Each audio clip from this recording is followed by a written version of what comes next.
எபிரேயர் 11வது அதிகாரம் முதல் வசனத்துக்கு நேராக திரும்ப.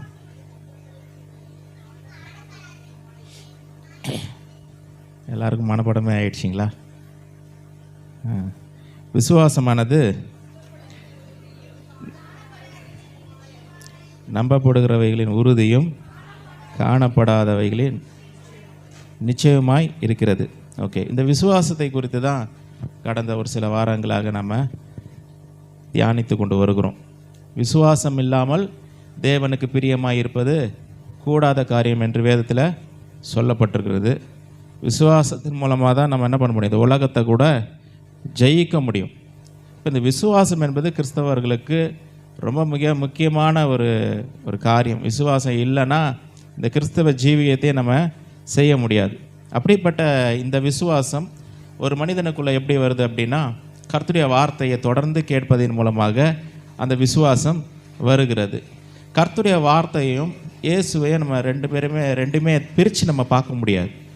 கர்த்தருடைய வார்த்தை வேறு, இயேசு வேறு அப்படின்னு சொல்லி நம்ம பிரித்து பார்க்க முடியாது. யோவான் 1:1 நம்ம வாசிக்கிறது போல், ஆதியிலே வார்த்தை இருந்தது, அந்த வார்த்தை தேவனிடத்தில் இருந்தது, அந்த வார்த்தை தேவனாய் இருந்தது. அப்போது அந்த வார்த்தை யார்? ஆண்டவராகிய இயேசு கிறிஸ்து. சரிங்களா? அப்போ அந்த வார்த்தையை கேட்க கேட்க கேட்க நமக்குள்ளே என்ன உண்டாகுது? விசுவாசம் உண்டாகிறது. விசுவாசம் வந்துருச்சு அப்படின்னா நாம் தேவனுக்கு பிரியமானவர்களாக, தேவனுடைய வழியில் நடக்கக்கூடியவர்களாக நம்ம மாறிடுறோம். ஆனாலும் கூட அநேகருடைய வாழ்க்கையில், விசேஷமாக கிறிஸ்தவர்களுடைய வாழ்க்கையில் கூட பார்த்தோம் அப்படின்னா, சில நேரங்களில் நம்முடைய வாழ்க்கையில் நடக்கிற எதிர்மறையான காரியங்கள், நாம் ஏற்றுக்கொள்ள முடியாத காரியங்கள், சம்பவிக்கிற காரியங்களை குறித்து நம்ம என்ன பண்ணுறோன்னா மனசு உடஞ்சி போயிடுறோம்.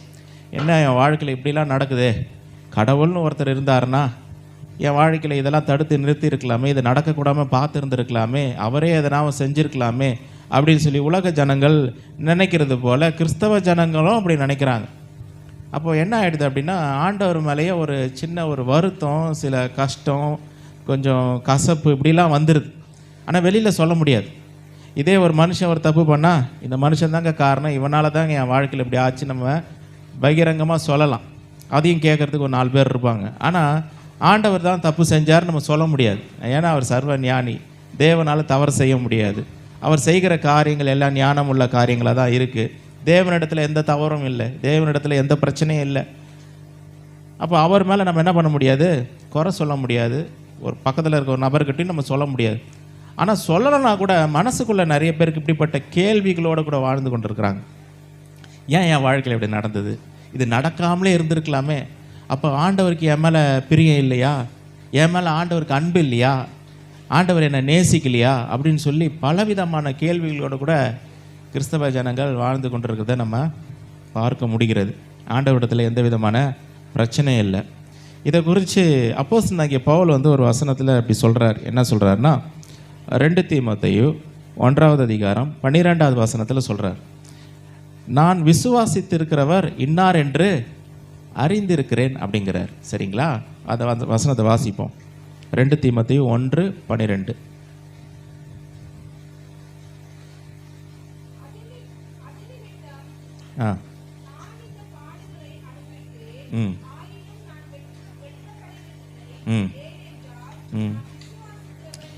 நான் விசுவாசிக்கிறவர் இன்னார் என்று அறிவேன். நான் விசுவாசிக்கிறவர் எப்படிப்பட்டவர் என்று நான் அறிந்திருக்கிறேன். நான் யாரை விசுவாசிக்கிறேன், அவர் எப்படிப்பட்டவர் என்ற அந்த அறிவு நமக்கு இல்லை அப்படின்னா அந்த விசுவாசத்தினால் நம்ம வளர்ந்து பெருக முடியாது. கடவுள் மேலே நிறைய கசப்புகளை வச்சுக்கிட்டு, கடவுள் மேலே நிறைய வெறுப்புகளை வச்சுக்கிட்டு அவருடைய வார்த்தையை நம்புறது ரொம்ப கஷ்டம். ஸ்கூலில் கூட நீங்கள் பார்த்தீங்க அப்படின்னா ஃபேவரட் டீச்சர்ஸ்ன்னு சொல்லியிருப்பாங்க. ஒரு சில டீச்சர்ஸ் நமக்கு ரொம்ப பிடிக்கும். அவங்க சப்ஜெக்டில் பசங்க பார்த்தீங்கன்னா நிறைய மார்க்ஸ் எடுப்பாங்க. ஏன்னா அவங்கள ரொம்ப பிடிக்குது. அதனால் அவங்க சொல்லி கொடுக்குறது என்ன பண்ணுறாங்க? கேட்குறாங்க. அவங்க சொன்னால் புரியுது, அவங்க சொன்னால் படிக்கிறாங்க. அந்த சப்ஜெக்டை மட்டும் படிக்கிறாங்க. காரணம் என்னென்னா அந்த டீச்சரை பிடிக்கிறதுனால அவங்க சொல்கிற வார்த்தைகளுக்கு என்ன பண்ணுறாங்க? மரியாதை கொடுக்குறாங்க. அதுவும் பிடிக்குது. பிடிக்காதவங்க ஒருத்தவங்க பார்த்தாலே கோபம் தான் வருது, பார்த்தாலே வெறுப்பு தான் வருது அப்படின்னா அவங்க சொல்கிறது எதுவுமே என் காதுக்குள்ளேயே போகாது. நான் கேட்கவே மாட்டேன், அதை ஏற்றுக்கொள்ள மாட்டேன். ஏன்னா அவன் பிடிக்கலையே. பவுல் சொல்கிறாரு பாருங்கள், நான் விசுவாசிக்கிறவர் இன்னார் என்று அறிவேன். நான் யாரை விசுவாசிக்கிறேன், அவர் எப்படிப்பட்டவர், அவர் எனக்காக என்ன செய்திருக்கிறார், என்ன செய்து கொண்டிருக்கிறார், எதை நோக்கி என்னை நடத்தி கொண்டு செல்லுகிறார், இதெல்லாத்தையும் அறிஞ்சு வச்சிருக்கிறார். அவர் எப்படிப்பட்டவர்னு தெரியும். ஒரு கஷ்டமான ஒரு சூழ்நிலையில் ஆண்டவர் அனுமதிச்சா கூட அவருக்கு தெரியும், இதில் ஒரு மகிமை உண்டாகும், இதில் ஒரு காரியம் கர்த்தர் எனக்கு நன்மையாக செய்கிறாரு, சில காரியங்களை கர்த்தர் எனக்கு என்ன பண்ணுறாரு, இதன் மூலமாக கற்றுக் கொடுக்குறார். இப்படிப்பட்ட காரியங்களை நான் என்ன பண்ண முடியும், புரிந்து கொள்ள முடியும். இல்லைன்னா எப்படி ஆகிடுதுன்னா, ஏன் என் வாழ்க்கையில் இப்படிப்பட்ட சம்பவங்கள் நடக்குது அப்படின்ற கேள்விகள் நம்முடைய வாழ்க்கையில் வந்துடுது. அதை தொடர்ந்து வாசித்து முடியுங்களா? ம் ம் ம் ம்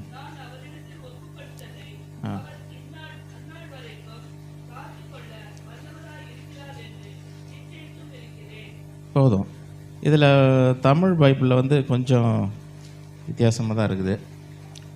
இங்கிலீஷ் பைபிள் இது எப்படி வருதுன்னா 2 தீமோத்தேயு 1:12 அதில் வந்து இப்படி வருது, நான் அவரிடத்தில் ஒப்பு கொடுத்ததை அவர் அந்நாள் வரைக்கும் காத்துக்கொள்ள வல்லவராக இருக்கிறார் என்று நிச்சயத்தும் இருக்கிறேன்.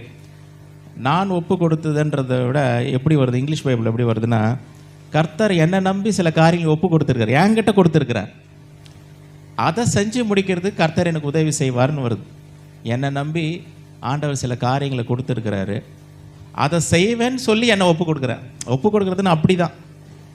கர்த்தர் என்னை நம்பி சில திட்டங்களை கொடுத்துருக்கிறார், ஊழியங்களை கொடுத்துருக்கிறார், அழைப்பு கொடுத்துருக்கிறார். நான் செய்ய வேண்டிய காரியங்கள் இந்த உலகத்தில் நிறைய இருக்குது. கர்த்தர் சில திட்டங்களை என் மூலமாக நிறைவேற்ற வேண்டும் என்று விரும்புகிறார், அதை என்கிட்ட ஒப்படைச்சிக்கிறாரு. அதை நிறைவேற்றி முடிப்பதற்கு எனக்கு உதவி செய்வார் அப்படின்ற விதத்தில் தான் அவர் சொல்கிறார். அதை செஞ்சு முடிப்பேன், அதை செய்கிறதுக்கு என்னை ஒப்பு கொடுக்குறேன்றார். அதை செய்வதற்கு என்னை அழைத்திருக்கிறார், என்னை கரம் பிடித்திருக்கிறார், என்னை நடத்துகிறார், என்னை நம்பி சில நோக்கங்களை கொடுத்துருக்கிறார், திட்டங்களை கொடுத்துருக்கிறார், அழைப்பை கொடுத்துருக்கிறார். அதை நிறைவேற்றி முடிப்பதற்கு இந்த தேவன் எனக்கு உதவி செய்ய வல்லவராக இருக்கிறார். அழைத்த தேவன் உண்மையுள்ளவர். நம்ம விசுவாச வாழ்க்கைக்கு அழைச்சிட்டார் அப்படின்னா, ஏதோ ஒன்று நம்ம நடுவழியில் விட்டுட்டு என்ன செய்கிறதுனே தெரியாத ஒரு நிலையில் ஹெல்ப்லெஸ்ஸாக விடுகிற தேவன் நம்முடைய தேவன் அல்ல. கர்த்தர் நம்மை நடத்துகிறவர், நடத்த விரும்புகிறவர். அப்படிப்பட்ட தேவன் தான் நம்முடைய தேவன். அதை தான் பவுல் சொல்கிறார், நான் விசுவாசித்திருக்கிறவர் இன்னார் என்று அறிவேன். நம்ம ஆண்டவர் வந்து ரொம்ப நல்ல தேவன். ஹல்லேலூயா, எல்லாம் சொல்லுங்கள், நம்ம ஆண்டவர் ரொம்ப நல்ல தேவன். ஏசப்பா போல ஒரு நல்ல தெய்வத்தை பார்க்கவே முடியாது. ஹல்லேலூயா. அதாவது பைபிளை ஆதி ஆகமத்திலேருந்து வெளிப்படுத்தின விசேஷம் வரைக்கும் நம்ம வாசித்து பார்த்தோம் அப்படின்னா எப்படி தான் இருக்கும், இவ்வளோ நல்லவரா அப்படின்ற மாதிரி இருக்கும். இவ்வளோ நல்லவரா. சில நம்ம நண்பர்களே பார்த்து சொல்லுவோம், சில இதெல்லாம் வந்து நம்ம அமேசிங்காக சில விஷயங்கள்லாம் அவங்க செய்யும் பொழுது, சில காரியங்களை விட்டு கொடுக்கும்போது, சில தியாகத்தை அவங்க பண்ணும்போது நம்ம கூட இருக்கும் கிண்டலாம் கூட, அவ்வளோ நல்லவனடா நீ அப்படின்னுவாங்க. எப்படின்னா, ஏன்னா யாருமே செய்ய மாதிரி, எப்படா நீ இந்த மாதிரி செஞ்ச, எப்படி நீ இப்படி விட்டு கொடுத்த, அவ்வளோ நல்லவனா அப்படின்னு. ஆண்டவர் அதை பார்க்கலாம், கோடி மடங்கு நல்லவர். ஹல்லேலூயா, கோடி மடங்கு நல்லவர். சில நேரங்களில் நம்ம தான் ஆண்டவர் புரிஞ்சிக்கல. நான் எதையோ ஒன்று கஷ்டப்பட்டு செஞ்சால் அதன் மூலமாக ஆண்டவர் சந்தோஷப்படுறார் அப்படிலாம் இல்லை. ஆண்டவர் எனக்கு எல்லாவற்றையும் கொடுத்துருக்கிறார், என்னுடைய நன்மைக்காக யாவற்றையும் அவர் எனக்கு செய்திருக்கிறார். அவர் நல்லவர். வசனம் சொல்லுது பாருங்கள், சங்கீதம் 34:8. சங்கீதம் 34:8. எத்தனை பேருக்கு இந்த வசனம் தெரியும்? மனப்படமாக தெரியுங்களா? கர்த்தர் நல்லவர் என்பதை ருசித்து பாருங்கள், அவர் மேல் நம்பிக்கையாக இருக்கிற மனுஷன் பாக்கியவான். நான் இந்த வசனத்தை ரொம்ப வருஷமாக சொல்லிகிட்டு இருக்கேன். கர்த்தர் நல்லவர், அவர் கிருபை என்றும் உள்ளது சொல்லுவேன். இந்த வசனத்தை பாருங்கள், 34:8. கர்த்தர் நல்லவர் என்பதை ருசித்து பாருங்கள், அவர் மேல் நம்பிக்கையாக இருக்கிற மனுஷன் பாக்கியவான். இந்த வசனத்தினுடைய பிற்பகுதி வேற மாதிரி வந்திருக்கலாம். கர்த்தர் நல்லவர் என்பதை ருசித்து பாருங்கள் சொல்லிட்டு அவரை துதியுங்கள் வந்திருக்கலாம், இல்லைன்னா வந்து ஜபம் பண்ணுங்கள்னு வந்திருக்கலாம், இல்லை ஆலயத்து போங்கள்னு வந்திருக்கலாம், வேற மாதிரி எப்படி வேணால் வந்திருக்கலாம். ஆனால் என்ன சொல்லுது பாருங்க, கர்த்தர் நல்லவர் என்பதை ருசித்து பாருங்கன்னு சொல்லிட்டு அடுத்தது என்ன வருது, அவர் மேல் நம்பிக்கையாக இருக்கிற மனுஷன் பாக்கியவான். கர்த்தர் நல்லவர் என்பதுக்கும் நாம் அவரை நம்புவதற்கும் ஒரு கனெக்ஷன் இருக்குது. நான் ஏன் கர்த்தரை நம்புகிறேன், அவர் நல்லவர் என்பதனால தான் நம்புகிறேன். ஹல்லேலூயா. கர்த்தர் என்னுடைய வாழ்க்கையில் எதை செஞ்சாலும் நன்மைக்காக செய்கிறார். அப்போ நடக்கிற எல்லாமே கர்த்தர் செய்கிறதுன்னு சொல்லக்கூடாது, அங்கே தான் விஷயமே இருக்குது. நடக்கிற எல்லாமே எது நடந்தாலும் கர்த்தர் தாங்க இதுக்கு காரணன்ற மாதிரி எல்லாத்தையும் கர்த்தர் பக்கமாக திருப்பிடக்கூடாது. அவர் செய்கிறது எனக்கு நன்மைக்காக தான் செய்கிறார். சில நேரங்களில் நம்முடைய காரியங்கள் நிமித்தமாக சில காரியங்களுக்கு கர்த்தருடைய வார்த்தையை மீறி கர்த்தருக்கு பிரியமில்லாத காரியங்களை செய்யும் போது, பிசாசுக்கு வாசலை திறந்து கொடுக்கும்போது சில காரியங்கள், நடக்கக்கூடாத காரியங்கள்லாம் வாழ்க்கையில் நடந்துடுது. அதுக்கு போய் நம்ம என்ன சொல்லக்கூடாது, கர்த்தர் ஏன் இந்த அனுமதிச்சு? கர்த்தரை அனுமதிக்கல, நம்ம தான் அனுமதிச்சோம், நம்ம தான். அதனால் இதுக்கு நம்ம கர்த்தர் என்ன சொல்ல முடியாது, குறை சொல்ல முடியாது. இப்போ நம்ம புரிஞ்சுக்கணும், கர்த்தர் நல்லவர். என்னுடைய வாழ்க்கையில் எல்லாவற்றையும் அவர் நன்மைக்காக செய்கிறார். அவர் செய்கிறது எல்லாமே நன்மைக்கு தான். அவர் நல்லவராக இருக்கிறதுனால தான் நான் என்ன பண்ணுறேன், கர்த்தரை நம்புகிறேன், கர்த்தரை நான் விசுவாசிக்கிறேன். இப்போ நான் விசுவாசத்தில் நான் ஆழமாக போகலாம். ஏன் போகலான்னா, கர்த்தர் நல்லவர். ஹல்லேலூயா. அதனால் நான் விசுவாசிக்கிறேன். என் வாழ்க்கையில் கர்த்தருடைய வார்த்தையை நம்பி அதை விசுவாசித்து வாழ போகிறேன்னு சொல்லி நம்ம 100% கர்த்தருடைய வார்த்தைக்காக நம்ம அர்ப்பணிக்க முடியும். காரணம் என்னென்னா, அவர் நல்லவர். ஹல்லேலூயா. இப்படிப்பட்ட ஒரு நல்ல தெய்வத்தை நம்ம என்ன பண்ண முடியாது, பார்க்கவே முடியாது. எவ்வளோ நல்லவர் இல்லை அவர். இன்னொரு வசனத்தை வாசிக்கலாம் பாருங்க. 1 பேதுரு 2வது அதிகாரம், 1 பேதுரு 2, 1-3.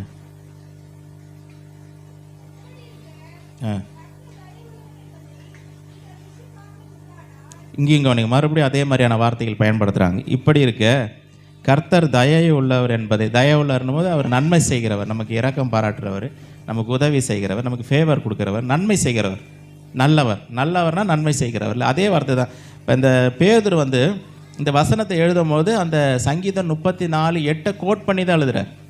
அதை ரெஃபரன்ஸ் வச்சு தான் இதை எழுதுறார். இப்படி இருக்க கர்த்தர் தயை உள்ளவர் என்பதை நீங்கள் ருசி பார்த்தது உண்டானால் சகல துர்க்குணத்தையும் சகலவித கபடத்தையும் வஞ்சகங்களையும் பொறாமைகளையும் சகலவித புறங்குறுதலையும் ஒழித்து விட்டுன்னு வருது. இதெல்லாம் விடுங்கன்றார். ஆண்டவர் நல்லவர், கர்த்தர் நல்லவர், நமக்கு எவ்வளோ கிருபை பாராட்டியிருக்கிறார், இரக்கம் பாராட்டு, இதெல்லாம் விடுங்கன்றார். கிறிஸ்தவர்களுக்கு ஒரு நல்ல செய்தி என்ன தெரியுங்களா, சில காரியங்கள் நம்ம விட முடியும். அதை விடுவதற்கான அந்த வல்லமையையும் ஆற்றலையும் அந்த கிருபையும் கர்த்தர் நம்ம கொடுத்துருக்கிறார். மற்ற ஜனங்கள் சில காரியங்கள் விட முடியாது. உலகத்தில் இருக்கிற ஜனங்கள், அந்த பாவத்திலே வாழ்ந்து கொண்டிருக்கிற ஜனங்கள் நினச்சாலும் என்ன பண்ண முடியாது, அவங்க விட முடியாது. ஒரு வேளை ஆண்டவர்கிட்ட கேட்டு ஆண்டவரே என்னை ரட்சிங்கன்னு சொன்னால் ரட்சிக்கப்படலாம், மற்றபடி அவங்களே விட முடியாது. ஆனால் கிறிஸ்தவர்களுக்கு கொடுக்கப்பட்டிருக்க ஒரு ஸ்லாக்கியம் பாக்கியம் என்னென்னா, இவர்கள் புதிதாய் பிறந்தவர்களாக இருக்கிற அப்படின்னால, இவர்களுடைய ஆவியும் கர்த்தருடைய ஆவியும் ஒன்றாக இருக்கிற அப்படின்னால, கர்த்தருடைய உயிர்த்தெழுதலினுடைய வல்லமை ஒவ்வொரு கிறிஸ்தவர்களுக்குள்ளும், ரட்சிக்கப்பட்ட மறுபடியும் பிறந்த அனுபவத்தை பெற்றுக்கொண்ட ஒவ்வொரு கிறிஸ்தவர்களுக்குள்ளும் இப்படிப்பட்ட அந்த உயிர்த்தெழுதலுடைய வல்லமை செயல்படுகிறது. நான் நினச்சேன்னா ஒரு பாவத்தை விடலாம், என்ன பண்ணலாம், இது எனக்கு வேணான்னா வேணாம், இதை நான் செய்ய மாட்டேன், இதை நான் செய்ய போகிறது இல்லை, என்னால் முடிய. காரணம், எனக்குள்ள தேவனுடைய வல்லமை இருக்குது, கிறிஸ்துவனுடைய வல்லமை என்ன இருக்கிறது. அந்த வல்லமையை கொண்டு இந்த எல்லா காரியங்களும் விட போகிறேன்னு சொல்லி நீங்கள் என்ன பண்ணலாம், விடலாம். இல்லை எனக்கு அதை விட மனசு இல்லை, எனக்கு அதை செய்யணும்னு எனக்கு விருப்பமாக இருக்குது, நான் செய்ய போகிறேனாலும் செய்யலாம். ஆனால் ஆண்டவர் சொல்கிறார், அதுக்கு முன்னாடி ஒரு வசனத்தை போட்டார், கர்த்தர் நல்லவர், ருசி பார்த்துருந்தானா நீ அதெல்லாம் விடுவேன். ஹல்லேலூயா. ஆதியாகமத்திலேருந்து வெளிப்படுத்தின விசேஷம் எவ்வளோ செஞ்சுருக்கிறார். சாதாரணமான மனிதர்கள் கூட நம்ம வாழ்க்கையில் நம்ம ஒருத்தருக்கு நிறைய உதவிகளை செஞ்சு, நிறைய இரக்கம் பாராட்டி, நிறைய ஃபேவர் கொடுத்து, எல்லா நன்மைகளை செஞ்சு அந்த மனுஷன் கடைசியாக நமக்கு ஒரு துரோகம் பண்ணும்போது நம்மளால் ஏற்றுக்கொள்ளவே முடியாது. அவனை கடைசி வரைக்கும் என்ன பண்ண முடியாது, வாழ்க்கையிலேருந்தே எடுத்துருவாங்க. நான் எவ்வளோ செஞ்சேங்க, இப்படி பண்ணிட்டாங்க, ஒரு வார்த்தை சொல்லிட்டா அவனை ஏற்றுக்கொள்ள முடியல. நமக்கு விரோதமாக சில காரியங்களை செஞ்சுட்டா, இல்லைங்க வேற யாருன்னா செஞ்சால் கூட பரவாயில்ல, நான் அவனுக்கு எல்லா காரியத்தையும் செஞ்சேங்க, எனக்கு உண்டானது எல்லாத்தையும் அவனுக்கு கொடுத்தேன், நம்ம வீட்டில் தான் இருந்தான், நம்ம வீட்டில் தான் சாப்பிட்டாங்க, கொண்ட எல்லாம் பண்ணான், ஆனாலும் இப்படிப்பட்ட ஒரு துரோகத்தை பண்ண அதை ஏற்றுக்கொள்ள முடியல. அப்படி இருக்குது. அப்போ ஆண்டவர் பாருங்கள், நம்முடைய வாழ்க்கையில் பாருங்கள், பாவத்தில் வாழ்ந்த நம்மளை, நரகத்துக்கு நேராக போய் கொண்டிருந்த நம்மை மீட்டெடுத்து நல்ல வாழ்க்கையை கொடுத்து, நல்ல குடும்பத்தை கொடுத்து, சபையை கொடுத்து, எல்லா காரியங்களையும் கர்த்தர் கொடுத்துருக்கிறாரு. ஆனாலும் கூட செய்கிற காரியத்தை, சில காரியங்களை விட முடியாமல் அதிலேயே இருக்கிறோம். வசனம் சொல்லுது, கர்த்தர் நல்லவர் ருசி பார்த்துருந்தேன்னா நீ விட்டுட்டுருப்ப, இதெல்லாம் விட்டுட்டுருப்ப. ஆனால் ருசி பார்க்கல. அவர் எப்படிப்பட்டவர் என்பதை அநேக ஜனங்கள் இன்னும் அறிந்து கொள்ளாமலே இருக்கிறார்கள். இதெல்லாம் என்ன பண்ணணுமா, விட வேண்டும் என்று வேத வசனம் சொல்லுகிறது. இப்படிப்பட்ட காரியங்கள்லாம் எங்கே இருக்குது? இந்த பொல்லாத துர்க்குணம், இந்த சொல்லப்பட்ட காரியம் படித்தோம்ல, அந்த பொறாமை, புறங்கூறுதல், இதெல்லாம் எங்கே இருக்குதுன்னா ஒரு மனிதனுடைய இருதயத்தில் இருக்குது. திரும்ப திரும்ப நம்ம அங்கே தான் வரும், அந்த விசுவாசத்துக்கு தான் வரும். ஏன்னா இந்த இருதயத்துக்கும் விசுவாசத்துக்கும் ரொம்ப சம்பந்தம் இருக்குது. இருதயத்தை நிறைவுனால் வாய் பேசும். அப்போ இந்த இருதயத்துக்குள்ளே பொறாமையும் புறங்கூறுதல், பேக் பைட்டிங், நிறைய பேக் பைட்டிங், புறங்கூறுதல், இந்த மாதிரியான காரியங்கள் ஒரு மனிதனுடைய இருதயத்தில் இருக்குன்னா அந்த மனிதன் என்ன பண்ணிடுது, அந்த காரியங்கள் கரைப்படுத்தி விடுகிறது. அவனுக்குள்ள விசுவாசம் செயல்பட முடியாது. வார்த்தையின் மூலமாக உண்டாகிற அந்த விசுவாசம் அந்த மனிதனுக்குள்ளே செயல்பட முடியாது. நம்ம இருதயம் எப்படி இருக்குன்னா ஒரு நல்ல நிலத்தை போல் இருக்குது. இந்த நிலத்துக்குள்ளே இந்த புறங்கூறுதல், இந்த துர்குணங்கள், இந்த பேக் பைட்டிங் இதெல்லாமே இருந்துச்சுன்னா, பொறாமைகள் இதெல்லாமே இருந்ததுன்னா அந்த மனிதனை கரைப்படுத்தி விடுகிறது. ஆசீர்வாதங்களை நம்ம பெற்றுக்கொள்ள முடியாது. இதெல்லாம் ஒழித்து விடுன்றார் ஆண்டவர். ஒழித்து விடுறதுக்கு எக்ஸ்ட்ரா ஒரு என்ஃபோர்ஸ்மெண்ட் மாதிரி கொடுக்குறார், சொல்கிறார் இதெல்லாம் விடலாமே. ஏன்னா அவ்வளோ நல்லவராக இருந்திருக்கிறார் கர்த்தர் வாழ்க்கையில், ஜீவனை கொடுத்து வச்சிருக்கிறாரு. இன்றைக்கி கர்த்தர் நமக்குள்ளே ஒரு ஜீவனை கொடுத்து வச்சிருக்கிறார். எத்தனையோ பேர் பாதாளத்துக்கு போகிற ஜனங்க எவ்வளோ அழுது புலம்புவாங்க, ஐயோ எனக்கு ஒரு நல்ல வாழ்க்கை, மறுபடியும் பூமிக்கு ஒரு வாய்ப்பை கொடுத்தீங்கன்னா அப்போ பூமியில் போய் ஒரு நல்ல ஒரு வாழ்க்கை நான் வாழ்ந்துட்டு வருவேன்னு எவ்வளோ பேர் புலம்புற ஜனங்க இருக்கிறாங்க. ஆனால் இன்றைக்கும் கர்த்தர் நல்ல தருணங்களை, வாய்ப்புகளை கர்த்தர் கொடுத்துருக்குறார். ஆனாலும் எத்தனையோ வார்த்தைகள் கேட்டுட்டு கூட என்ன பண்ணுறாங்க, சிலர் ஆண்டவர் வேணான்னு சொல்லி புறக்கணிச்சிடுறாங்க. இப்போ ஒரு கேள்வி, என்ன கேள்வினா, பாவம் என்றால் என்ன அப்படின்ற ஒரு கொஸ்டின் இருக்குது. பாவம் என்றால் என்ன அப்படின்னு இப்போ எல்லாரும் நினைப்பாங்க, பாவம்னா என்ன அப்படின்னா அதுக்கு ஒரு பெரிய லிஸ்ட்டே போட்டுருவாங்க. பெரிய லிஸ்ட்டு என்னென்னா திருடுதல், களவு, பொய் சொல்லுதல், கொலை செய்தல், விபச்சாரம், வேசித்தனம், ஏமாற்றுதல், இதெல்லாம் போட்டு ஒரு பெரிய லிஸ்ட்டு போட்டுருவாங்க. இதெல்லாம் லிஸ்ட்டு போட்டுருவாங்க. ஆனால் இந்த எந்த விதமான காரியமும் ஏதேன் தோட்டத்தில் இல்லை. ஏதேன் தோட்டத்தில் எத்தனை பேர்? 2 பேர் தான் இருக்கிறாங்க. ஏதேன் தோட்டத்தில் 2 பேர் தான் இருக்கிறாங்க. நம்ம இந்த நம்ம போட்டு லிஸ்ட்டு போடுறோம் பாருங்க, அந்த மாதிரியான ஒரு பாவமும் அங்கே ஏதேன் தோட்டத்தில் இல்லை. ஆனால் அவர்கள் பாவம் செய்தார்கள், பாவம் செய்து தேவ மகிமையற்றவர்களாய் மாறினார்கள், விழுந்து போனார்கள். அப்போ அவங்க செஞ்ச பாவம் என்ன, அவர்கள் செய்த பாவம் என்ன அப்படின்னா, ஆண்டவர் சொன்னார் எல்லாத்தையும் கர்த்தர் கொடுத்தாரு. பூமியே படைச்சி பூமியை ஆண்டு கொள்ளுன்றார். இந்த பூமிக்கு நீ தான் கிங்கு, இந்த பூமிக்கு நீ தான் ராஜா, இதை நீ என்ன பண்ணு, ஆண்டு கொள். ஆனால் உனக்கு மேலே ஒரு ஹையர் அத்தாரிட்டி நான் இருக்கிறேன், உனக்கு மேலே நான் இருக்கிறேன், என் வார்த்தை இருக்குதுன்னு சொல்லிட்டு என்ன பண்ணுறாரு, எல்லாத்தையும் நீ புசிக்கலாம், நன்மை எல்லா கனியை புசி, ஆனால் அந்த நன்மை தீமை அறியத்தக்க அந்த கனியை மாத்திரம் என்ன பண்ணாத, புசிக்காதன்னு சொல்லி ஒரு கட்டளையை கொடுத்தாரு. எதுக்காக அப்படின்னா, உனக்கு மேலே ஒரு ஹையர் அத்தாரிட்டி நான் இருக்கிறேன், நீ என்ன பண்ணணும், என்ன சார்ந்து கொள்ளணும் அப்படின்னு சொல்லி அந்த ஒரு காரியத்தை கர்த்தர் கொடுத்தாரு. இவங்க என்ன பண்ணாங்க, அந்த கர்த்தருடைய வார்த்தை எனக்கு வேணாம், கர்த்தரும் எனக்கு வேணாம், நான் விரும்புகிற வழியில் நான் நடக்கிறேன், எனக்கு பிடிச்ச மாதிரி நான் வாழ்ந்துக்கிறேன். ஆண்டவர் வச்சு கொடுத்ததையே, ஏதேன் தோட்டம் கர்த்தர் கொடுத்தது, அந்த பூமியை உண்டு பண்ணது கர்த்தர், எல்லாமே அவருடைய பொருட்கள் தான், அவருடைய காரியங்கள் தான், அவருடைய திங்ஸ் தான்.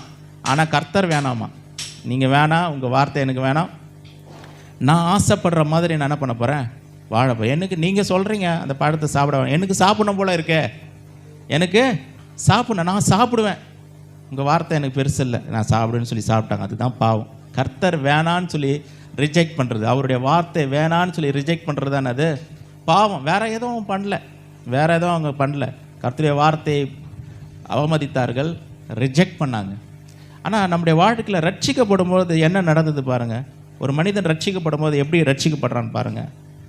எந்த ஆண்டவர் வேணான்னு சொல்லி பாவம் செஞ்சானோ இப்போ என்ன சொல்கிறான், ஆண்டவரே நீர் என்னுடைய வாழ்க்கையில் கர்த்தராய் என்னை நீங்கள் ஆளுகை செய்ய வேண்டும், உண்மை நான் ஏற்றுக்கொள்ளுகிறேன் சொல்லி கர்த்தர் வேணான்னு சொன்னால் அதான் பாவம். இப்போ கர்த்தர் வேணும்னு சொல்கிறான், அதான் ரட்சி.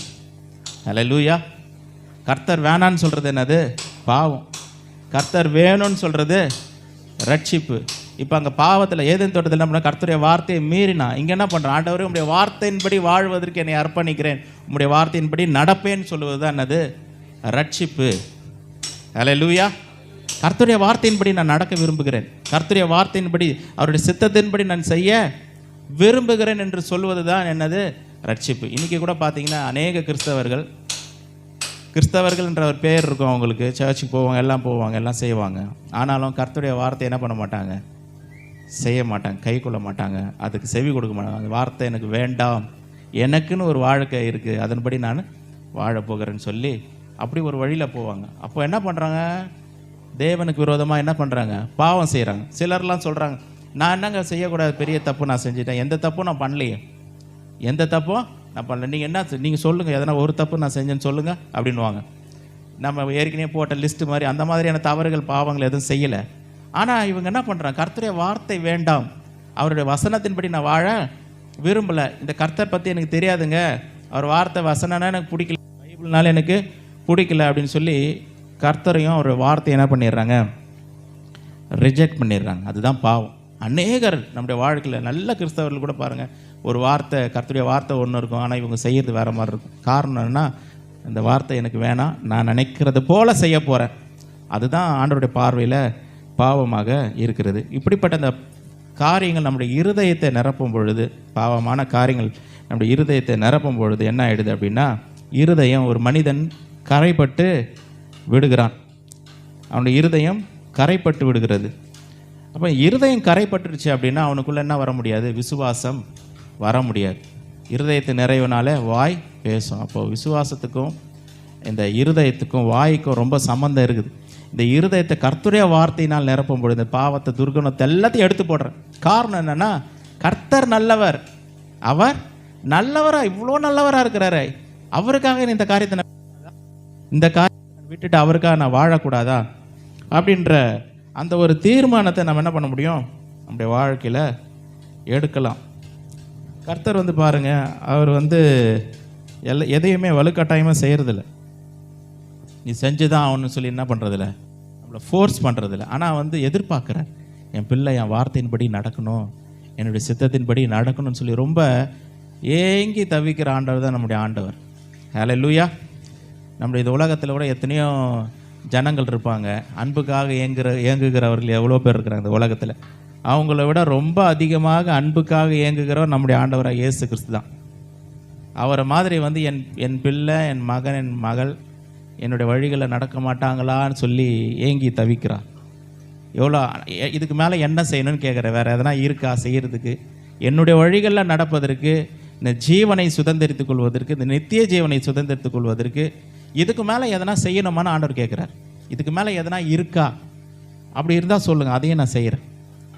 ஜீவனை கொடுக்கணுன்ற ஒரு நிலைக்கு போனார், அதையும் கொடுத்துட்டாரு. சிலுவையில் ஜீவனையும் கொடுத்துட்டாரு, எல்லா விதமான ஆசீர்வாதங்களையும் கொடுத்துட்டாரு. இந்த அண்ட சராசரங்க எல்லாத்துக்கும் நீ உடன் சுதந்திரவாளின்னு சொல்லிட்டாரு. அவருடைய சிங்காசனத்திலே கூட்டின்னு போய் நம்மளை உட்கார வச்சுட்டாரு. இதுக்கு மேலே என்ன இருக்குது?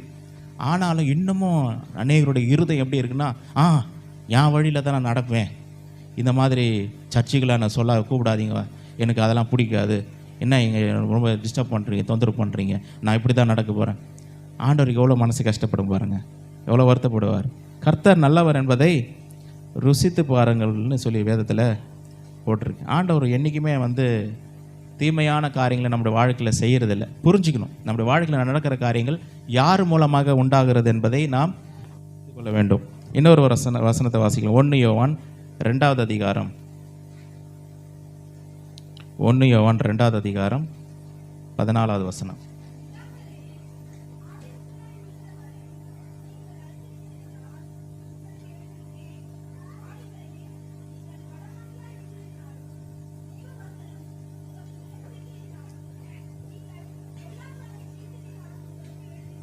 வாலிபர்கள் குறித்து சொல், நீங்கள் பொல்லாங்கனை ஜெயித்ததினாலும் உங்களுக்கு எழுதியிருக்கிறேன். வாலிபர்கள் எப்போ பொல்லாங்கனை ஜெயித்தார்கள்? இப்போ இந்த வசனம் 1ஆம் நூற்றாண்டில் இருந்த வாலிபர்களுக்கு மட்டுமா? இந்த வசனம் எல்லாருக்கும் தான். இங்கே இருக்கிற வாலிபர்கள் கூட நீங்கள் பொல்லாங்கனை ஜெயித்ததினால் உங்களுக்கு எழுதுகிறேன். இப்போ நிறைய பேர் கேள்வி இருக்கும், என்னன்னா நான் எங்கெங்க இன்னும் ஜெயித்தேன், இன்னும் பொல்லாங்கனையும் நான் ஜெயிக்கலையே, இன்னும் கூட நான் அந்தளவுக்கு ஸ்ட்ராங் இல்லை, இன்னும் கூட நான் கற்றுக்கொள்ள வேண்டிய காரியங்கள் இருக்குது, இன்னும் கூட நான் பலப்பட வேண்டிய காரியங்கள் இருக்குது, நிறைய காரியத்தை நான் தெரிஞ்சுக்கணும், நான் என்னுடைய வாழ்க்கையில் கூட நிறைய விழுந்து விழுந்து எழுந்துக்கிற காரியங்கள் இருக்குது. தப்பு செய்யக்கூடாதுன்னு நினைக்கிறேன், நான் செஞ்சிடுறேன். இதெல்லாம் இருக்கே, இன்னும் கூட நான் ஸ்ட்ராங் இல்லைங்க, இன்னும் கூட நான் ஸ்டெடி இல்லை. ஆனால் ஆண்டவர் நம்மளை பார்த்து என்ன சொல்கிறார் தெரியுங்களா? நீங்கள் பொல்லாங்கனை ஜெயித்தீர்கள்ன்றார். எப்படி பொல்லாங்கனை ஜெயித்தீர்கள் அப்படின்னா, நம்ம எத்தனை பேர் இங்கே வாலிபர்கள்லாம் இருக்கிறீங்க? எத்தனை பேர் ஆண்டவராக இயேசு கிறிஸ்துவை உங்களுடைய சொந்த இரட்சகராக ஏற்றுக்கொண்டிருக்கிறீர்கள்? கேட்கக்கூடாத கேள்வி இல்லைங்க, நல்ல கேள்வி தான். கையெல்லாம் தூக்கலாம், அப்படிப்பட்ட கேள்வி தான் நான் கேட்டிருக்கிறேன். சரிங்களா? எத்தனை பேர் வந்து ரட்சிக்கப்பட்டிருக்கிறீங்க? வாலிபர்கள். சரி, எல்லாருக்கும் தான் பொருந்தா, இருந்தாலும் வாலிபர்கள் கேட்குறேன். எத்தனை பேர் ரட்சிக்கப்பட்டிருக்கிறீங்க? வாலிபர்கள் கை தூக்குங்க. ஞானஸ்தான கிளாஸ் அட்டன் பண்ணிங்கன்னா கண்டிப்பாக நீங்கள் தூக்குவீங்க. இந்த ரட்சிப்பு எப்படி உண்டாகுதுன்னா, தேவனுடைய பிள்ளைகளாக நீங்கள் மாறி விடுகிறீர்கள். தேவனுடைய பிள்ளைகளாக மாறிடுறோம். தேவனோட கூட இணைக்கப்பட்டு விடுகிறோம். இயேசு கிறிஸ்துனுடைய உயிர் தெழுதலின் வல்லமையில் இணைக்கப்பட்டு விடுகிறோம். அப்போ நம்ம வி ஆர் ஆல்ரெடி வின்னர்ஸ். நம்ம ஏற்கனவே ஜெயித்து விட்டோம். ஜெயித்து விட்டோம்னா நீங்கள் முடிவெடுத்து காரியங்களை செஞ்சீங்கன்னா அது நடக்கும். எனக்கு ஏற்கனவே இயேசு வெற்றியை கொடுத்து விட்டார், இயேசுவின் நாமத்தினால் ஜெயம் பெற்று நான் வாழ்கிறேன்னு சொல்லி நீங்கள் முயற்சி எடுத்து பண்ணிங்கன்னா அந்த காரியத்தை நீங்கள் அனுபவிக்கலாம். இல்லை நான் இப்படி தான் இருப்பேன் அப்படின்னா வின்னர்னு சொல்லி உங்களுக்கு சர்டிஃபிகேட்டில் வந்துடும். ஆனால் அடி உதம் வாங்கி உட்காந்துட்டு இருக்க வேண்டியது தான். ஆண்டவர் ஏற்கனவே சர்டிஃபிகேட் கொடுத்துட்டாரு. நீங்கள் யூ ஆர் ஆல் வின்னர்ஸ். அதை நீங்கள் பெற்றுக்கொள்ளலாம். அதை அடைந்து கொள்ளலாம். புரிகிற மாதிரி சொல்கிறேன். எப்படின்னா, ஒரு முடவன் ஒருத்தர் இருக்கார் வைங்களேன். இங்கே வாப்பான்னு கூப்பிட்டா வருவாரா? அவருக்கு ஆசை இருந்தாலும் வரமாட்டார். அவருக்கு கூப்பிட்றாருப்பா சொல்லி கூப்பிட்றாரு, நான் மதிச்சு போகணும் அப்படின்னு சொல்லி அவருக்கு விருப்பம் ஆசை இருந்தால் கூட என்ன பண்ண முடியாது, அவரால் வர முடியாது, நடக்க முடியலையே, அப்படியே உட்காந்துட்டு இருக்கிறாரு. ஹி கான்ட் வாக், இல்லை வர முடியாது. ஆனால் ஒருத்தர் இருக்கார், கால்லாம் நல்லா தான் இருக்குது, கால் நல்லா தான் இருக்குது, விட்டா ஓடுவார். அந்த மாதிரி வாப்பான்னு கூப்பிட்றேன், அதெல்லாம் வர முடியாது, அதெல்லாம் வர முடியாது. அவர் நினச்சா வரலாம். இப்போ என்னென்னா ஹி வில் நாட் கம், அதாவது இவர் வரமாட்டார். கூப்பிட்றான், அவர் தான்ப்பா வரல. அவர் நினச்சா வரலாம். ஒவ்வொரு கிறிஸ்தவருடைய நிலைமையும் அப்படி தான். வெற்றியுள்ள வாழ்க்கை வாழணும்னு நினச்சா வாழலாம். இந்த உலகத்தில் இருக்கிறவர்கள், பாவத்தில் இருக்கிறவர்கள் முடவர்கள் மாதிரி. அவங்க நினச்சாலும் என்ன பண்ண முடியாது, பாவத்தை விட முடியாது. அவங்க அதிலிருந்து சுகம் பெற்றுக்கொள்ளலை, விடுதலை பெற்றுக்கொள்ளலை. கிறிஸ்தவர்களுக்கு கொடுக்கப்பட்ட ஸ்லாக்கியம் என்னென்னா, அவர்கள் நினைத்தால் வரலாம், வெற்றியுள்ள வாழ்க்கை வாழலாம். ஆனால் விருப்பம் இல்லாதவர்களாக இருக்கிறாங்க. விருப்பம் இல்லாத ஒரு வாழ்க்கை. பாருங்க, இந்த ஒரு தகப்பனுக்கு 2 பிள்ளைகள் இருந்தாங்களா, ஒருத்தர் இளைய குமாரன், ஒருத்தர் மூத்த குமாரன். இந்த இளைய குமாரன் வந்து அவனுக்கு ஒரு ரெவலேஷன் ஒன்று கிடச்சிச்சு. என்ன ரெவலேஷன் கிடச்சிச்சுன்னா, பாவம் செஞ்சால் தப்பு பண்ணால் எல்லாம் பண்ணான். ஆனால் அவனுக்கு திரும்பி போயிடலான்னு ஒரு எண்ணம் வந்துடுச்சு. நம்ம ஏன் இவ்வளோ கஷ்டப்படுறோம், அப்பா வீட்டுக்கு போயிடுவோம். ஒருவேளை நம்ம அப்பா வந்து நம்மளை பிள்ளையாக ஏற்றுக்கலன்னா கூட ஒரு வேலைக்காரனை மாதிரியாவது ஏற்றுப்பார் அப்படின்னு சொல்லி தகப்பனை நம்பி போகிறான். ஆனால் வந்து தகப்பன் வந்து வேலைக்காரனா இல்லை, பிள்ளையாகவே ஏற்றுக்கிறார். அதான் தகப்பனுடைய உள்ளம். எவ்வளோதான் தப்பு பண்ணாலும் ஆண்டவருடைய பிள்ளை தானே, ஆண்டவர் எப்படி நம்மளை விட்டு கொடுப்பார்? விட்டு கொடுக்க மாட்டார். திரும்பி வரணும் தான் விரும்புகிறார். திரும்பி வரணும், அவருடைய அன்பில் இணையணும் தான் ஆண்டவர் விரும்புகிறார். ஆனால் மூத்த குமாரன் ஒருத்தன் இருந்தான். அவன் வந்து பார்த்தீங்கன்னா கோச்சிக்கிட்டு வெளியில் நிற்கிறான், வீட்டுக்கு வெளியில் நிற்கிறான். அவன் எந்த தப்புமே பண்ணலை. அவன் எந்த தப்பும் பண்ணல, யாருக்கும் எந்த அநியாயத்தை செய்யலை, எல்லாம் பண்ணலாம். அப்பா கொடுக்குற வேலையெல்லாம் செய்கிறான், போகிறான், வரான், எல்லாத்துலேயும் கரெக்டாக இருக்கிறான். ஆனால் அவனுக்கு என்ன கோபம் அப்படின்னா, பையன் வந்தான், சின்ன பையன் வந்தவனையும் என்ன பண்ணுறீங்க, கொழுத்த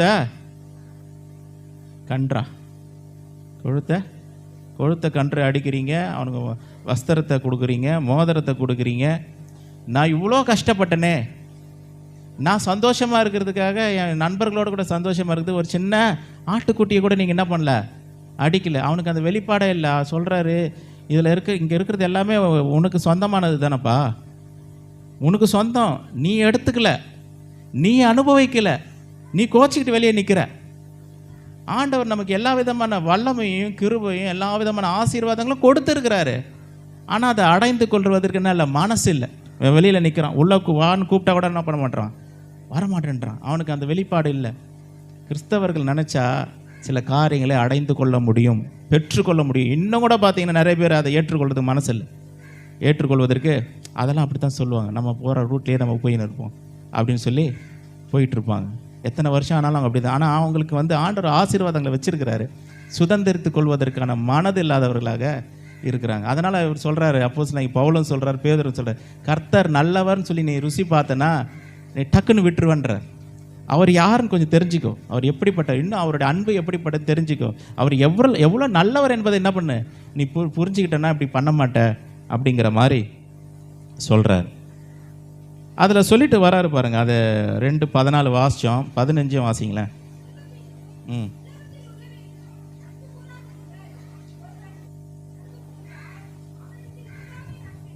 உலகத்தில் உள்ளவைகளிலும் அன்பு கூறாதிருங்கள். ஒருவன் உலகத்தில் அன்பு கூர்ந்தால் அவனத்தில் பிதாவினுடைய அன்பு இல்லை.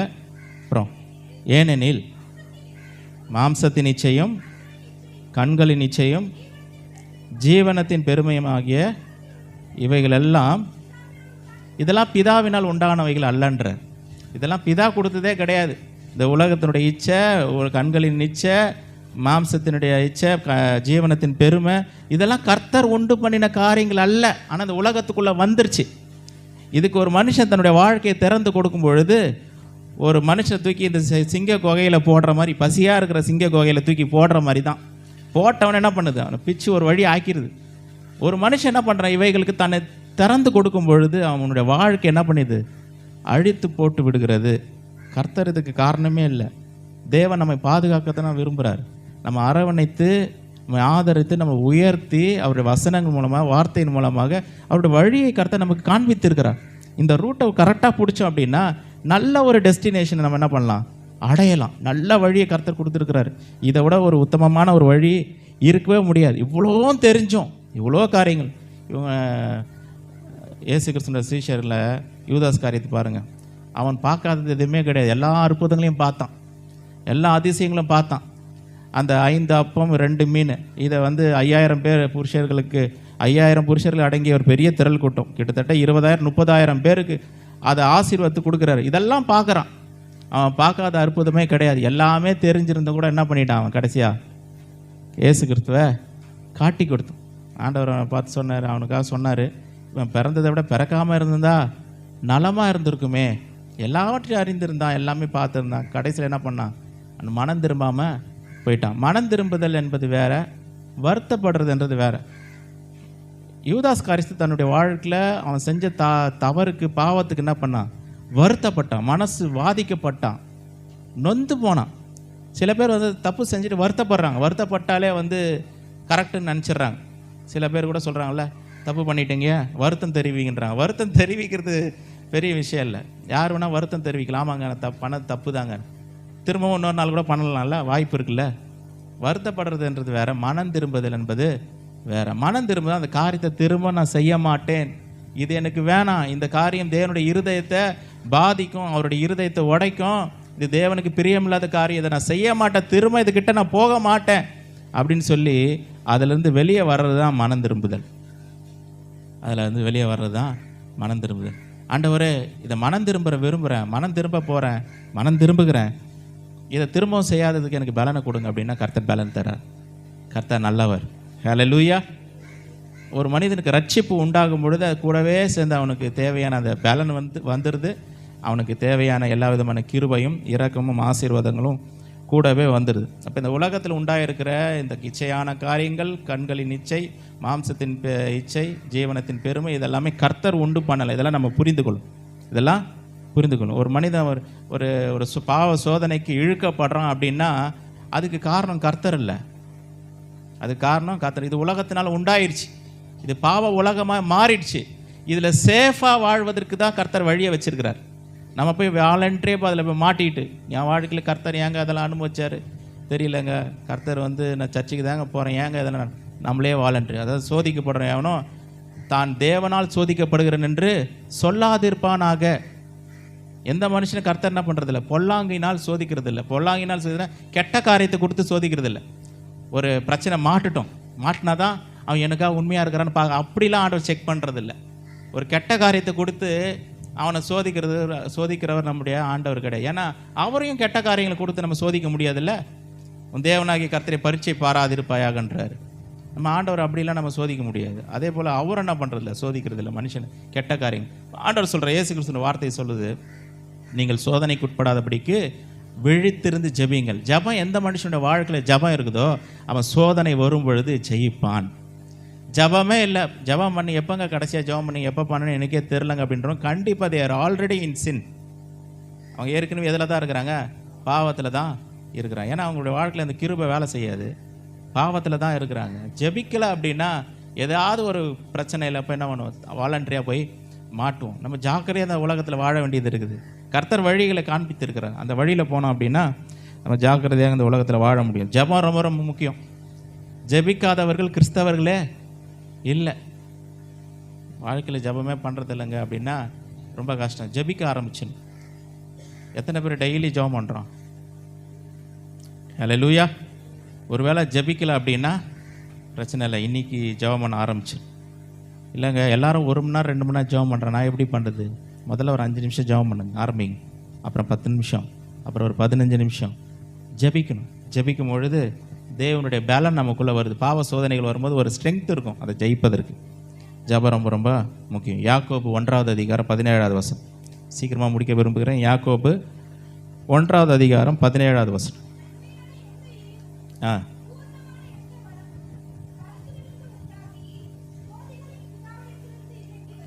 பாருங்க, நன்மையான காரியங்கள் எல்லாம் எங்கேருந்து வருதான்? பிதாவின் இடத்துலேருந்து இறங்கி வருது. அவர்கிட்ட இந்த நன்மை மட்டும்தான் வருது, தீமை வர்றதில்லை. அவர் தீமையை என்ன பண்ண ஜனங்களுக்கு அனுப்புறதில்லை, நன்மையை மாத்திரம் தான் அனுமதிக்கிறார். நன்மையை மாத்திரம்தான் அவர்கிட்ட வரதெல்லாம் நன்மை தான். அவர்கிட்ட வரதெல்லாம் நல்ல கிஃப்ட் தான், ஆசீர்வாதங்கள் தான் அவர்கிட்ட வருது. தீமைகள் அந்த உலகத்தில் உண்டானது, பாவத்தினால் உண்டானது, பாவத்தின் விளைவுகளால் உண்டாகி இந்த உலகம் பாவத்துக்குள்ளே போய் மாட்டிக்கிச்சு. யாரெல்லாம் அவர்கிட்ட வராங்களோ அவங்களுக்கு கர்த்தர் ஒரு நல்ல விசேஷத்தை, ஒரு வழியை கர்த்தர் வைத்திருக்கிறார். அதில் போய் தப்பிக்கணும், அதை தான் போய் பார்க்கணும்.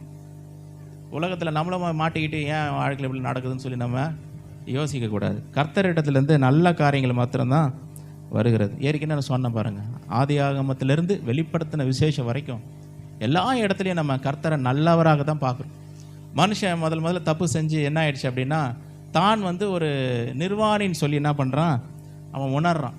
அப்போ அவனுக்கு என்ன ஆயிடுச்சுன்னா, ஐயோ நம்ம ட்ரெஸ் இல்லாமல் இருக்கிறோமே, எதையாவது ஒன்று பண்ணணும் அப்படின்னு சொல்லி என்ன பண்ணுறான்? ஆதியாகமம் 3வது அதிகாரம் 7வது வசனத்தில் அவன் என்ன பண்ணுறான்? ஒரு அத்தி இலையை எடுத்து தச்சு ட்ரெஸ் மாதிரி போட்டுட்ருக்கான். ஆதாம் எப்படி இருக்கும் பார்க்குறது? யோசிச்சு பாருங்க. அத்தி இலையை தச்சு போட்டால் எப்படி இருக்கும்? காட்டுவாசி மாதிரி தானே இருக்கும் பார்க்க. அதாவது அவன் எப்படி இருக்க வேண்டியவன் பாருங்க. ஆதாம் எப்படிலாம் இருந்து ராஜா மாதிரி இருந்த ஆளுகை செய்யக்கூடிய, அவன் கூப்பிட்டா சிங்கம் கூட வரணும், சிங்கம் கூட ரிப்போர்ட் பண்ணிட்டு போகணும். அந்த மாதிரி ஒரு இது, அவ்வளோ கிருபையை கொடுத்து வச்சுருந்தாரு. கடைசி அவனுடைய நிலைமை எவ்வளோ மோசமாகிடுச்சு அப்படின்னா, அத்தி இலையை தைச்சிட்டு பார்க்குறதுக்கு ஒரு காட்டுவாசி மாதிரி, ராஜா மாதிரி இருக்க வேண்டிய ஆதாம் இப்போ எப்படி இருக்கிறான்? காட்டுவாசி மாதிரி இருக்கிறான் பார்க்குறதுக்கு. இப்போ ஆண்டவர் என்ன சொல்லியிருப்பாங்க நினைக்கிறீங்க? உனக்கு வேணும்பா, உனக்கு நீ செஞ்சல, உனக்கு தேவை. யாருன்னா ரோட்டில் போய் கீழே திமிராக ஓடி போய் விழுந்தா கூட என்ன சொல்லுவாங்க? ஒருத்தன் நார்மலாக விழுந்தா போய் தூக்கி ஒரு 4 பேர் போவாங்க. ஒரு மாதிரி திமிராக ஓட்டி கீழே விழுந்தான், வேணும், நல்லா வேணும் உனக்கு அப்படின்னு. நம்ம அதான் மனுஷனுடைய இருதயம், மனுஷனோட உள்ளம். ஆண்டவர் என்ன செஞ்சுருப்பாங்கன்னு நினைக்கிறீங்க? உனக்கு நல்லா தேவை, நான் எவ்வளோ சொன்னேன் இந்த பழத்தை சாப்பிடாதன்னு, அந்த கனியை புசிக்காதன்னு, இப்போ சாப்பிட்டல, உனக்கு இதுவும் வேணும், இதுக்கு மேலே அப்போ கூட என்ன பண்ணல, அவனை ரொம்ப உதாசீனப்படுத்தலை. என்ன பண்ணாரு? எத்தனை பேர் ஞாபகம் இருக்கு? என்ன பண்ணாரு ஆண்டவர்? கூப்பிட்டாரா?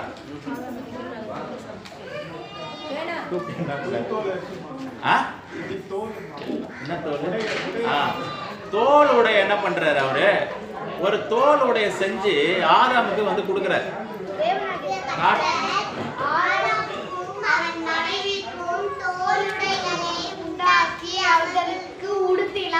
அவ்வளவுதான், எல்லாம் கிளாப் பண்ணு. சின்ன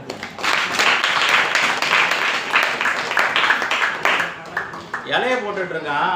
ஆனாலும் கர்த்தர் என்ன பண்ணல, அவனை கண்டுக்காம விடல. அவனுக்கு டீசெண்டா, காட்டுவாசி மாதிரி இருந்த ஆதாம டீசென்ட் ஆக்கி விட்டார். இதெல்லாம் எப்போ? பாவம் செஞ்சதுக்கு அப்புறம் நடந்த காரியங்கள். அவனுக்கு ஒரு தோல் உடைய ரெடி பண்ணி அவனுக்கு போட்டு விட்றாரு. எவ்வளோ நல்லவர் பாருங்க. ஒரு அந்த பழத்தை புசிச்சதுக்கு அப்புறம் கூட ஒரு மாதிரி திட்டி கத்தி தீர்த்ததில்லை. நான் என்ன சொன்னேன்? சாப்பிட கூட சொன்னேன். எப்படி நீங்க சாப்பிட்டீங்க? அதெல்லாம் இல்லை. ஆதாமே எங்க இருக்கிற? நீ புசிக்க கூடாது சொன்ன அந்த கனியை புசிச்சாயா அப்படின்னு கேட்கிறாரு. ஆமாம் புசிச்சேன், இந்த நீங்கள் கொடுத்த அந்த அந்த ஹெல்ப்பர் தான் எனக்கு இது கொடுத்தாங்க அப்படின்றாங்க. அப்போ ஏவாள்கிட்ட கேட்கும்போது சர்ப்பம் என்னை வஞ்சித்ததுன்றாங்க. அப்போ கூட நம்ம அந்த காரியத்தை சரிதான் செய்கிறார் ஒழிய ஒரு மாதிரி அவங்கள போட்டு ஒரு வழி ஆகலை. அதான் நம்முடைய ஆண்டவர், அதான் நம்முடைய ஆண்டவர். இன்னொரு காரியம் அங்கே சம்பவம் நடந்தது. என்னன்னா, அல்லேலூயா, இன்னொரு காரியமும் அங்கே நடந்தது. என்ன நடந்ததுன்னா, இப்போ அங்கே அதே ஏதேன் தோட்டத்தில் கொஞ்சம் வாழ்ந்துச்சு. அதே ஏதேன் தோட்டத்துல ஜீவ விருட்சத்தின் கனி இருக்கு. எத்தனை பேர் ஞாபகம்? எப்ப வேணும், ஜீவ விருட்சத்தினுடைய கனி இருந்துச்சு. சரிங்களா? அந்த கனியை வந்து ஏற்கனவே பாவத்துக்கு முன்பதாகவே அதை புசிச்சிருக்கலாம். ஆனா அவன் என்ன பண்ணாத, புசிக்கவில்லை. ஆதியாகமம் 3:22 சீக்கிரம் முடியும். ஆதியாகமம் 3:22 பின்பு தேவனாகி கர்த்தர் மனுஷன் நன்மை தீமை அறியத்தக்கவனாய் நம்மில் ஒருவனைப் போல் ஆனான். இப்பொழுதும் அவன் தன் கைகளை நீட்டி ஜீவ விருட்சத்தின் கனியையும் பறித்து புசித்து என்றென்றைக்கும் உயிரோடு இராதபடிக்கு செய்ய வேண்டும். அதாவது இந்த வேத வல்லுநர்கள்லாம் என்ன சொல்றாங்க அப்படின்னா, இந்த முழு வேதாகமத்திலேயே ஒரே ஒரு வசனம் தான் வந்து இன்கம்ப்ளீட்டான வசனம். ஒரே ஒரு வசனம் தான் இன்கம்ப்ளீட்டான வசனம். அது வந்து அந்த ஆதியாகமம் 3:22. என்ன அது இன்கம்ப்ளீட்னா, அதை சொல்றாரு முடிக்கல, அந்த வசனத்தை பண்ணல முடிக்கல. எப்படின்னா, அவன் ஜீவ விருட்சத்தின் கனியை பறித்து புசித்து என்றென்றைக்கும் உயிரோடு இராதபடிக்கு, அவ்வளவுதான். அது இங்கிலீஷ் பைபிள் அப்படியே இருக்கும். அது அப்படியே ஒரு மாதிரி கமா மாதிரி புல் ஸ்டாப் இது மாதிரி கோலன் மாதிரி ஐஃபன் மாதிரி போட்டு அப்படி விட்டுட்டு இருப்பாங்க. அதோட கம்ப்ளீஷனே இல்லை. பறித்து புசிச்சா உயிரோட இருந்தா என்ன ஆகும்னு சொல்லியிருக்கணும்ல. அவன் பறித்து புசிச்சா அவன் உயிரோட இருப்பான். உயிரோட இருந்தா எப்படிப்பட்டவனா இருப்பான்னு சொல்லியிருக்கணும், சொல்லல. ஆனா என்ன நடந்திருக்கும் அப்படின்னா, நல்லா கவனிக்கணும். என்ன நடந்திருக்கும் அப்படின்னா, இவன் மட்டும் அந்த கனியை பறித்து புசிச்சிருந்தானா செத்துருக்க மாட்டான், மரணம் அவனுக்கு வந்திருக்காது, உயிரோட இருந்திருப்பான். ஆனா அவன் பாவத்திலேயே வாழ்ந்திருப்பான். நல்லா யோசிச்சு பாருங்க. ஒரு மனுஷன் தப்பு பண்ணான்னு வைங்க, ஒரு ரவுடி இருக்கான்னு வைங்க, 20 வயசு 25 வயசு ரொம்ப துடிப்பா இருப்பான். அப்புறம் போக போக வயசாகும் போது, என்னங்க சின்ன வயசுல என்ன ஆட்டாங்க ஆடினேன், பாடி ஓடிங்கி உட்காந்துட்டான் அப்படின்வான். அதே மனுஷன் அதே பலத்தோடு கூட 2000 வருஷம் 4000 வருஷம் 1,00,000 வருஷம் உயிரோட வாழ்ந்தா என்ன ஆகுது நிலைமை? பாவத்திலேயே வாழ்ந்திருப்பான், அவனுக்கு மரணம் வந்திருக்காது, அவனுக்கு விமோச்சனமே கிடைச்சிருக்காது. ஆனா ஆண்டவர் எவ்வளவு நல்லவர் அப்படின்னா, இவன் வந்து பாவத்திலேயே இருந்துடக்கூடாது, பாவத்திலேயே வாழ்ந்துடக்கூடாது, இவனுக்கு ஒரே மீட்பு உண்டாக வேண்டும் என்று சொல்லி என்ன பண்றாரு, அதை அவன் சாப்பிடாம பாத்துக்கிறாரு. சாப்பிட்டு இருந்தானா பிரச்சனை, சாப்பிட்டு இருந்தானா கடைசி வரைக்கும் அவன் வந்து பாவத்திலேயே உயிர் வாழ்ந்திருப்பான். பாவத்துக்கு விடுதலை கிடைச்சிருக்காரு, பாவத்திலேயே உயிர் வாழ்ந்திருப்பான். இந்த உலகம் எப்படி இருக்கும் பாருங்க. வருஷம் வருஷம் பாருங்க, ஒவ்வொரு நாளும் எத்தனையோ பேர் பிறகுறாங்க, எத்தனையோ பேர் இறக்குறாங்க. எவரும் பிறந்துட்டு தான் இருக்கிறாங்க, இறப்பே இல்லை அப்படின்னு அந்த உலகம் எப்படி இருக்கு, தாங்கி இருக்குமா? இந்த வருஷம் இவ்வளவு காலத்துல இந்த உலகமே இருந்திருக்கு, என்ன ஆயிருக்கு? ஆண்டவர் வந்து எவ்வளவு நல்லவர்னா, இவன் உசிச்சுட்டானா இவனுக்கு விமோச்சனமே கிடைச்சிருக்காது, இவனுக்கு வந்து ஜீவனே உண்டாயிருக்காதுன்னு சொல்லி கஷ்டப்பட வாலண்டியர் என்ன பண்றாரு, அதை புசிக்க கூடாதபடிக்கு அதை தடுத்து சுடரொளி பட்டம் ஏந்தி இருக்கிற அந்த தூதர்கள் வச்சு கர்த்தர் வந்து அந்த ஜீவ விருட்சத்தின் கனியை பாதுகாக்கிறார். அவர் நல்லவர் என்பதனால தான் அதெல்லாம் உண்டாச்சு. நம்முடைய நன்மைக்காக, நம்முடைய மீட்புக்காக பேர்பட்ட காரியங்களெல்லாம் நம்முடைய வாழ்க்கையில் அவர் இதெல்லாம் நம்ம புரிந்து கொள்ளணும். ஆண்டவர் வந்து ஒவ்வொரு காரியத்தையும் எப்படி செய்யறார். சில காரியங்கள் வந்து பழைய ஏற்பாட்டில் ஒரு கடவுள், புதிய ஏற்பாட்டில் ஒரு கடவுள் இல்லை. அவர் எப்போ நான் கர்த்தர், நான் மாறாதவர் என்று சொல்லி பைபிள்ல எழுதப்பட்டிருக்கு. இயேசு கிறிஸ்து நேற்றும் இன்றும் என்றும் மாறாதவராய் இருக்கிறார் வேதவசனம் சொல்லுது. அவர் என்னைக்குமே மாறல. அவர் ஆதி ஆகமத்தில் எப்படி இருந்தாரோ இப்போ அப்படிதான் இருக்கிறார். அவர் மாறாத தேவன், மாறல. ஒரு சம்பவத்தை சொல்ற மாதிரி புரிந்து கொள்றதுக்கு, அவர் நல்லவர் என்பதை புரிந்து கொள்வதற்கு நான் சொல்றேன். ஒரு முறை வந்து சவுல் வந்து ஆண்டவர் சொல்றாரு, நீ அமலேக்கியர்ல மடங்கடித்து என்ன பண்ணு, அவர்களுடைய ஆண்கள் பெண்கள் குழந்தைகள் ஆடு மாடு எல்லாத்தையும் என்ன பண்ண சங்கரிக்கணும்னு சொல்லிட்டாரு. இப்போ நம்ம இந்த ஒரு மாம்ச கண்ணோட்டத்தில் இந்த காரியத்தை நம்ம பார்த்தோம்னா நமக்கு எப்படி இருக்கு யோசிச்சுக்கோங்க.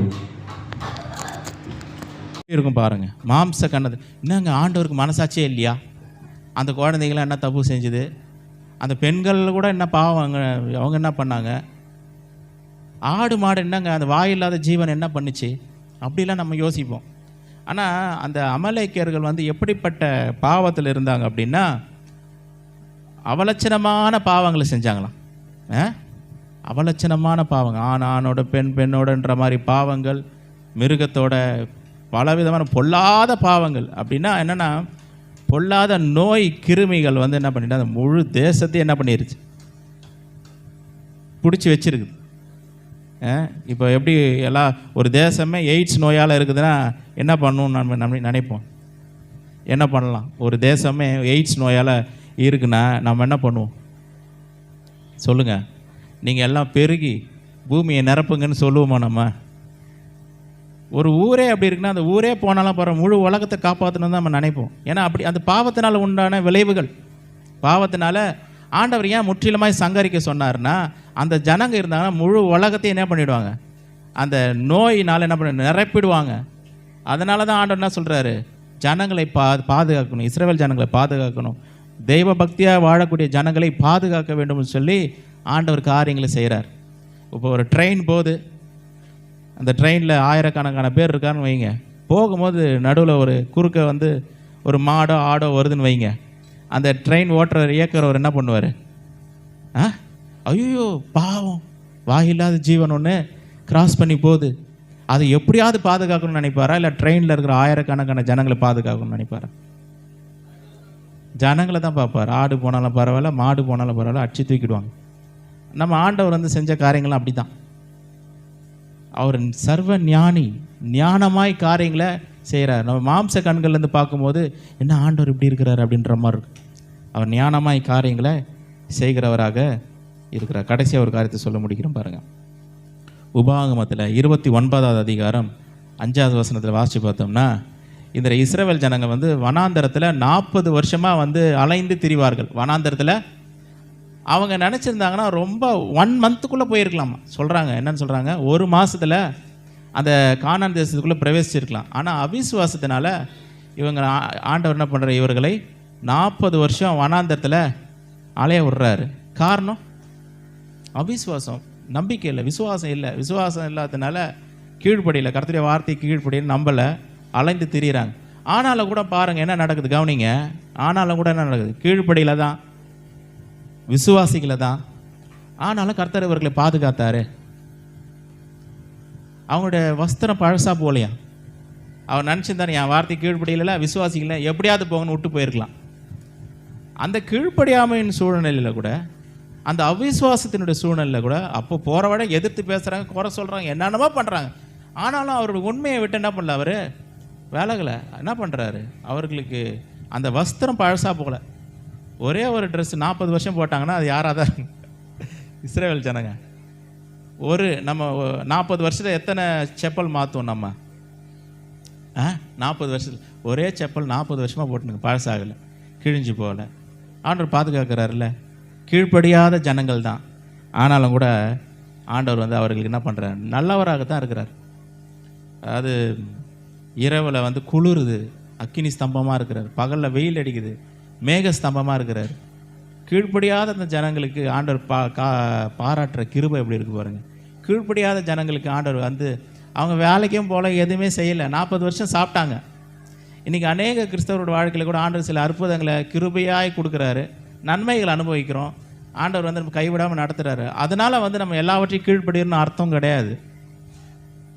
சிலது கிடைக்குது, நம்ம 3 வேளை சாப்பிட்றோம் தான், ட்ரெஸ்ஸு எப்படியோ கிடச்சிடுது, சாப்பாடு எப்படியோ கிடச்சிடுது, என்னமோ நம்ம லைஃப் நல்லா தான் போகுது. கடவுள் வந்து அப்படிப்பட்ட இரக்கத்தை காமிச்சிருக்கிறார். அதனால் நம்ம எல்லாத்துலேயும் கரெக்டுன்னு கிடையாது. இஸ்ரவேல் ஜனங்களை அப்படி தான் கரெக்டாக பாதுகாத்தார். ஆனாலும் அவங்களுக்குள்ள என்ன இல்லை, விசுவாசம் இல்லை, கீழ்ப்படியில். ஆனாலும் அவர் நல்லவராகவே அவர்களுக்கு இருந்தார். நம்ம ஆண்டவர் எவ்வளோ நல்லவர் பாருங்கள். ஆண்டவர் வந்து நல்லவர் என்பதை நம்ம புரிந்து கொள்ளலாம் அப்படின்னா அவருடைய வார்த்தையை விசுவாசிப்பது நமக்கு கஷ்டமாக மாறிவிடுது. அதுதான் இன்றைக்கி செய்தி. கர்த்தர் நல்லவர் என்பதை நம்ம அதை ஏற்றுக்கொள்ளலைன்னா நாம் அவரை விசுவாசிப்பது, அவருடைய வார்த்தையை விசுவாசிப்பது நமக்கு கஷ்டமாக மாறிவிடுகிறது. ஆனால் கர்த்தர் நல்லவர் என்பதை நம்ம விசுவாசித்தோம் அப்படின்னா, கர்த்தர் நல்லவர் என்பதை ருசி பார்த்தோம் அப்படின்னா, அவர் மேலே நம்பிக்கை வைக்கக்கூடியவர்களாக நாம் மாறிவிடுகிறோம். ஹல்லேலூயா. அவர் நமக்கு நன்மை தான் செய்கிறார். தீமையான எந்த காரியம் செய்யலை. தீமை வேற வழியாக வருது, நம்முடைய கீழ்ப்படியாமை நிமித்தமாக வருகிறது. நம்முடைய இருதயத்தை பொல்லாத காரியங்களில் நிரப்புவதன் மூலமாக வருகிறது. பலவிதமான இச்சைகளுக்கு நம்ம விட்டு கொடுப்பதன் மூலமாக வருகிறது. கர்த்தருடைய வார்த்தை இன்றைக்கி என்ன தெரியுங்களா? எனக்கு இதெல்லாம் வேணாம், கர்த்தருடைய வார்த்தையின்படி நான் நடக்க போகிறேன், அவர் வசனத்தின்படி நடக்க போகிறேன்னு சொல்லி நம்ம விட்டு கொடுத்து அர்ப்பணித்தோம் அப்படின்னா நமக்கு ஆசீர்வாதமான வாழ்க்கை நமக்கு இருக்கிறது. ஹல்லேலூயா. கண்களை மூடி ஜெபிப்போம். பரலோக பிதாவே, பரிசுத்த பிதாவே, நன்றி ராஜா. அந்த நாளில் நாங்கள் கேட்ட நம்முடைய வார்த்தைகளுக்காக, வசனங்களுக்காக ஸ்தோத்திரம். இந்த வார்த்தைகள் என்னுடைய இருதயத்தில் 100 மடங்கு பலன் தரட்டும், ஆசீர்வாதத்தை கொண்டு வரட்டும். உடைய வசனத்தின்படி, வார்த்தையின்படி வாழ எங்களை அர்ப்பணிக்கிறோம். கர்த்தர் நீர் எங்களுடைய வாழ்வில் நீ நல்லவராக இருக்கிறீர். நன்மையை மாத்திரம் எங்களுடைய வாழ்க்கையில் நீர் செய்கிறவராக இருக்கிறபடினாலே உமக்கு நன்றி ராஜா. தொடர்ந்து அதிசயங்களை செய்யுங்க, அற்புதங்களை செய்யுங்கப்பா. ஸ்தோத்திரம். விசேஷமாய் அப்பா நாளைய தினத்தில் அப்பா நடக்கிற சுவிசேஷ கூட்டத்துக்காக ஸ்தோத்திரம். அப்பா வீடுகளை சந்திக்கிற காரியங்களுக்காக ஸ்தோத்திரம். ஆண்டவரே, தெருவில் அப்பா ஆண்டவர் ஊழியம் செய்ய போகிற ஆண்டவரே, உம்முடைய ஊழியத்தை திருப்பணியை உம்முடைய கருத்தில் ஒப்புக் கொடுக்குற ராஜா. அப்பா உம்முடைய ஊழியத்தை செய்கிற அப்பா ஜப குழுவினரை, சுவிசேஷ குழுவினரை கர்த்தாவே நீர் ஆசீர்வதிக்கும்படியாய், அவர்கள் வல்லமையை எடுத்து பயன்படுத்தும்படியாய் செபிக்கிற ஆண்டவரே ஸ்தோத்திர. ஆண்டவர் அப்பா நாங்கள் அப்பா சோதராண்ட ஊழியம் செய்கிற அப்பா சபை இருக்கிற இந்த பகுதியை கர்த்தாவை நீர் ஆசீர்வதிக்கும்படியாய், தொடும்படியாய் இப்படி சுவிசேஷத்தின் ஒலி ஆண்டவரே எல்லாரையும் ஆண்டவரே சோதரம் சந்திக்கும்படியாய் நாங்கள் செபிக்கிறோம். ஆண்டவரே உம்முடைய கரம் இந்த ஊழியத்தில் இருக்கும்படியாக செபிக்கிறேன். இந்த ஊழியத்திற்கு தடையாக இருக்கிற எல்லா விதமான தடைகளையும் இயேசுவின் நாமத்தினால நாங்கள் உடைத்தெறிகிறோம். ஆண்டவரே திறந்த வாசலை கர்த்தர் எங்களுக்கு வைத்து ஆண்டவரே பெருத்த அறுவடையை கர்த்தர் நீர் கொடுக்கும்படியாக செபிக்கிற ஆண்டவரே. கர்த்தர் அப்படி செய்யப்படுறதுக்காக ஸ்தோத்திரம். பெரிய காரியங்களை செய்யுங்க. அதே போல் டிசம்பர் 13 நடக்க இருக்கிற அப்பா ஸ்தோத்திர ஆண்டவரே சோதர ஆண்டவரே, புது வருட ஆசீர்வாத வாக்குத்தத்த ஆராதனைக்காய் ஸ்தோத்திரம். ஆண்டவரே அருமையான வின்சனரைக்காக ஸ்தோத்திரம். அவரை கர்த்தர் பலப்படுத்துங்க ஆண்டவரே. இந்த ஊழியத்தை அப்பா ஸ்தோத்திர ஆண்டவரே அப்பா சோதரம் கிருபையோடு கூட அப்பா நடத்தி முடிக்க கர்த்தர் கிருபை பாராட்டும்படியாக செபிக்கிற தேவைகள் எல்லாம் இயேசுவின் நாமத்தினால் சந்திக்கப்படட்டும். அதிசயங்களை செய்யுங்க, அற்புதங்களை செய்யுங்க. உடைய நாமத்திற்கு சகல துதி கன மகிமை ஆற்றி செலுத்துகிறோம். அதே போல் அப்பா ஸ்தோத்திரம். ஆண்டவரே சபையினுடைய அப்பா மீதமான கட்டுமான பணிக்காக ஸ்தோத்திரம். சீக்கிரத்தில் கட்டி முடிக்க கர்த்தர் கிருபை செய்வீராக. ஆண்டவரே இந்த பாத்ரூம் எல்லாம் சரியான விதத்தில் கட்டி முடிக்க கர்த்தர் கிருபை பாராட்டுவீராக. உடைய ஞானம் விளங்கட்டும். அதிசயமாக கர்த்தர் நடத்துவீராக. தேவைகள் எல்லாம் கர்த்தர் சந்தித்து நடத்துங்க. அப்படி நீங்கள் செய்ய போகிறதுக்காக உமக்கு நன்றி. தொடர்ந்து மீதமான ஒவ்வொரு பகுதி கர்த்தர் ஆசீர்வாதத்தை நடத்துங்க. பெரிய காரியங்களை செய்யுங்க. இயேசுவின் மூலம் கேட்குற ஜீவனில் நல்ல பிதாவே, ஆமேன்.